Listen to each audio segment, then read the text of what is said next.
યુપીએસસીની પરીક્ષા આપતા વિદ્યાર્થી મિત્રો, તમારે પાટણની પ્રબુદ્ધતા અભ્યાસક્રમમાં છે મુનશીની નવલકથાઓ વિશે એટલું બધું લખાયું છે કે હું એની વાત કરવાની નથી. જે કથાત્રયી છે, પાટણની પ્રભુતા, ગુજરાતનો નાથ અને રાજાધિરાજ, આ સળંગ ચાલતી કથા છે.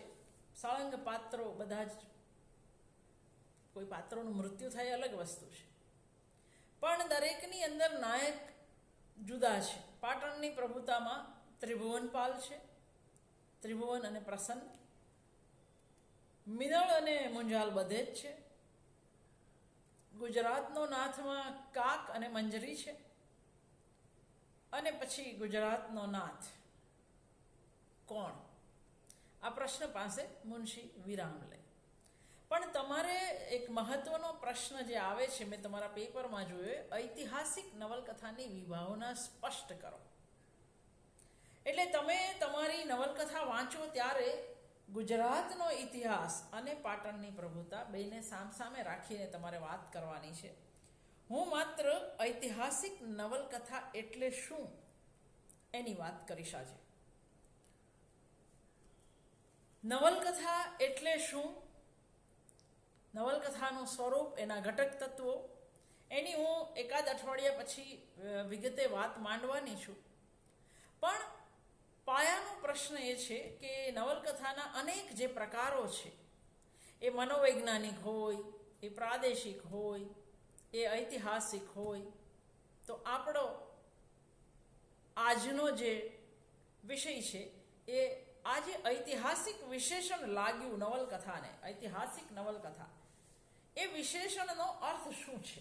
આપણો આજનો માત્ર ટૂંકો 5-7 મિનિટનો પ્રશ્ન. તો યાદ રાખવાનું છે આ, કોઈ પણ ઐતિહાસિક નવલકથા વાંચો ત્યારે એની તપાસ કઈ રીતે કરવી, એના માટેના આ મુદ્દા છે કે એમાં આ છે, આ સંતોષાય છે, આ એની વિભાવના છે. ઐતિહાસિક નવલકથામાં ઇતિહાસ ગૌણ અને નવલકથા એ પ્રધાન પદ છે. આ યાદ રાખવાનું છે. એને સિદ્ધ નવલકથા કરવાની છે, ઇતિહાસ નહીં. એટલે ઐતિહાસિક નવલકથાકારે પોતે ઇતિહાસ નહીં પણ નવલકથા લખી રહ્યો છે એ વાત ખાસ યાદ રાખવી પડે. ઇતિહાસ નવલકથાના પ્રવાહમાં અવરોધ બનવો જોઈએ નહીં, પણ સાથે સાથે વાચકને ઐતિહાસિક વિશેષણ માટે શંકા જાગે એટલી હદે ઇતિહાસની બાદબાકી પણ થવી જોઈએ નહીં. આમ જોવા જઈએ તો ઐતિહાસિક નવલકથા સંજ્ઞા વિરોધાભાસી છે. કારણ નવલકથાના પાયામાં ફિક્શન એટલે કે કલ્પનોત્થ સાહિત્ય છે. ફિક્શનનો ગુજરાતી અર્થ કલ્પનોત્થ સાહિત્ય. એટલે નવલકથાના પાયામાં ફિક્શન છે, જ્યારે ઇતિહાસના પાયામાં ફેક્ટ એટલે હકીકત છે. ઇતિહાસ પુરાવા પર આધાર રાખે છે, જ્યારે કથા સાહિત્યનો લેખક પુરાવા ઉપરાંત અમર્યાદિત કલ્પના વિશ્વનો ઉપયોગ કરવા માટે સ્વતંત્ર છે. ઇતિહાસકારે ઘટનાઓ કેવી રીતે બની એનું કથન કરવાનું છે. ઘટનાઓ બની ચૂકી છે એનું એને કથન કરવાનું છે. જ્યારે કથા સાહિત્યના લેખકે તો imaginative reconstruction of the fact, બની ચૂકેલી ઘટનાઓનું કલ્પના કેન્દ્રી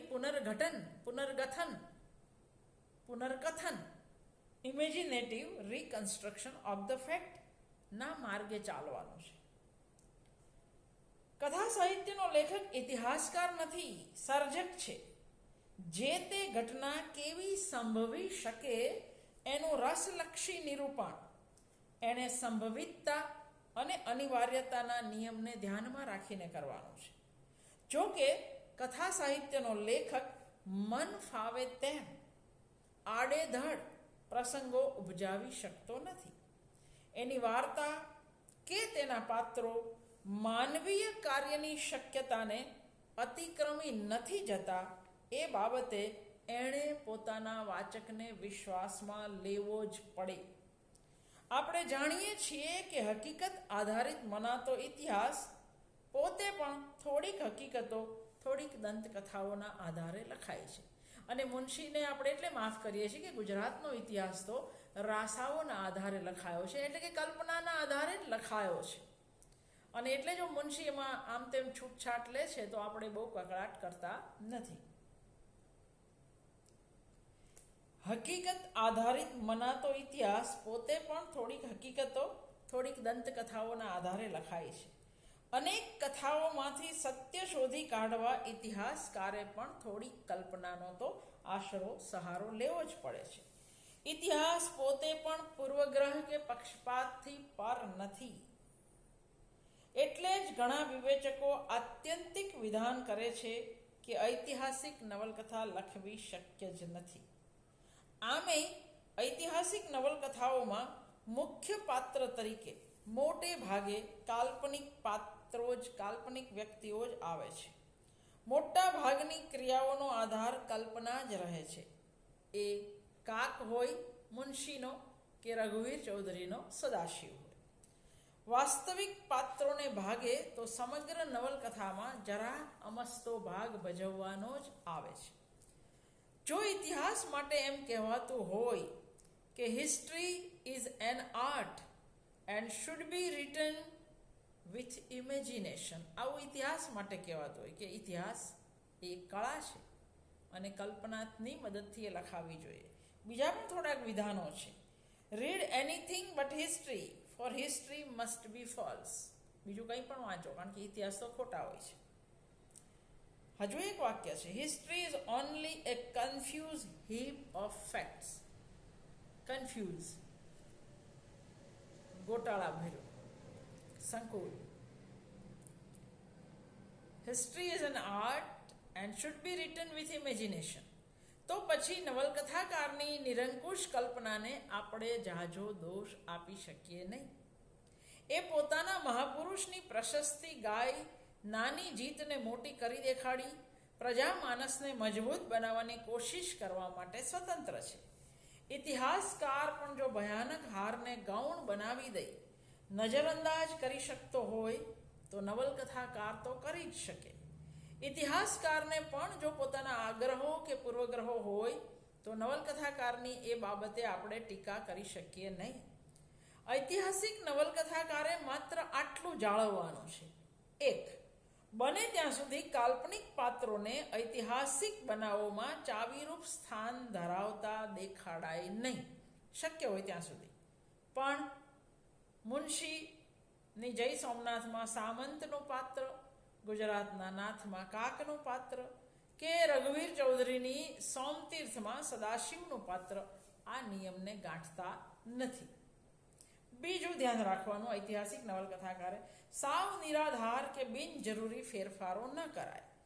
મૂળ કથામાં કલાને ઉપકારક બની રહે એવા ફેરફાર કરી શકાય, પણ એના થકી, એ ફેરફાર થકી પ્રસિદ્ધ ઇતિહાસને હાનિ પહોંચવી જોઈએ નહીં. એટલે કે કાળ વ્યુત્ક્રમ શક્ય હોય ત્યાં સુધી ન કરવો. ઐતિહાસિક નવલકથાકાર મૂળમાં અપ્રસિદ્ધ કે અલ્પ પ્રસિદ્ધ પાત્રને પોતાની કથાની જરૂરિયાત પ્રમાણે કલ્પનાના રંગે રંગી શકે, પણ એણે કરેલા કોઈ પણ ફેરફારમાં ઔચિત્ય જળવાવું જોઈએ, પ્રતીતિ કરતા જોખમાવવી જોઈએ નહીં.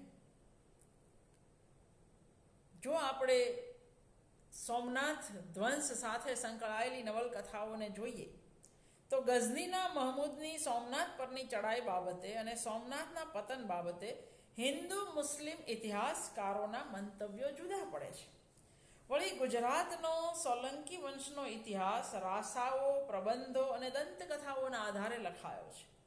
એટલે સ્વાભાવિકપણે એ યુગને વિષય બનાવતી ઐતિહાસિક નવલકથાઓમાં નિરંકુશ કલ્પના વિહાર જોવા મળવાનો.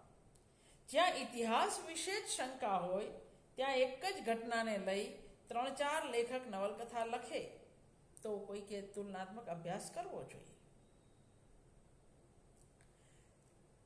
વાચક જ્યારે ઇતિહાસની કોઈ ઘટનાથી, ચૌલા જેવા કોઈ પાત્રથી, એની સાથે સંકળાયેલા કથાનકથી અતિ પરિચિત હોય ત્યારે એ પ્રસંગ, એ પાત્ર અને એ કથાનક સાથે કામ પાડનાર સર્જકે વધારે સભાન રહેવું પડે. ભીમદેવ પ્રભાસમાં નહોતા લડ્યા એ વાતને ઇતિહાસનો ટેકો છે, અને છતાંય મુનશી ભીમદેવને જય સોમનાથ નવલકથામાં પ્રભાસ પાટણમાં રહી લડતા અને મહેમૂદને જડબાતોડ જવાબ આપતા નિરૂપે છે. અને જો શિવરાશિએ દગો ન કર્યો હોત તો ભીમદેવ જીતી જાત એવો તર્ક પણ લડાવવાનું મન થાય. મળ્યા પણ મુનશીને જ અનુસરે છે. ઇતિહાસને મરડીને પણ આ લેખકો ભીમદેવના શૌર્યની ગાથા રચે છે. મુનશી એવું માનતા કે આપણો ભૂતકાળ અત્યંત ભવ્ય હતો અને આપણે એનું ગૌરવ લેવું જોઈએ. આવા ગૌરવ માટે મુનશી ઇતિહાસને બાજુ પર મૂકતા ખચકાયા નથી. કદાચ પરાજયનું દુઃખ હળવું કરવા પણ મુનશી આવું રંગદર્શી નિરૂપણ કર્યું હોય, કોને ખબર છે. કરવું શું જોઈએ? તો રઘુવીર ચૌધરી જે રીતે સોમતીર્થમાં તટસ્થપણે સ્વસ્થપણે હારને હાર તરીકે જ સ્વીકારે છે, હકીકતે નવલકથાકારની અંદર આટલી તટસ્થતા, આટલી સ્વસ્થતા હોવી જોઈએ. પાટણની પ્રભુતા એ એટલી બધી જાણીતી નવલકથા છે કે તમે તમારી જાતે એની વાર્તા અને એની સાથે સંકળાયેલા ઇતિહાસની વાત કરી શકો. એટલા માટે હું એને ટાળું છું એની વાત કરવાની. બાકી મારી બહુ જ પ્રિય, અતિ ગમતી નવલકથા છે. મુંજાલ મિનળનો જે સંબંધ છે આ નવલકથાની અંદર, અને પ્રસન્ન અને ત્રિભુવનપાલનો જે સંબંધ છે, એ બે કેન્દ્રમાં રહે છે. અહીં સિદ્ધરાજ જયસિંહ કેન્દ્રમાં રહેતા નથી. એટલું ગૌણ બની ગયું છે એમનું પાત્ર પાટણની પ્રભુતામાં. એવું જ જય સોમનાથ, એવું જ તમને ગુજરાતનો નાથમાં પણ કાંક એ મુખ્ય પાત્ર લાગશે અને સિદ્ધરાજ જયસિંહ જાણે કે ગૌણ પાત્ર હોય એવું લાગે. તો કાલ્પનિક પાત્રોને વધારે પડતું મહત્વ આપવું એ મુનશીની ટેવ છે. અને હારને હાર તરીકે નહીં, આપણો ભૂતકાળ ભવ્ય હતો એની વાતો કરવામાં મુનશી રાચ્યા છે હંમેશા. અને એ પ્રશ્ન તમને ક્યાંક પાટણની પ્રભુતામાં પણ દેખાશે. રઘુવીર ચૌધરીએ પણ એના વિશે લખ્યું છે.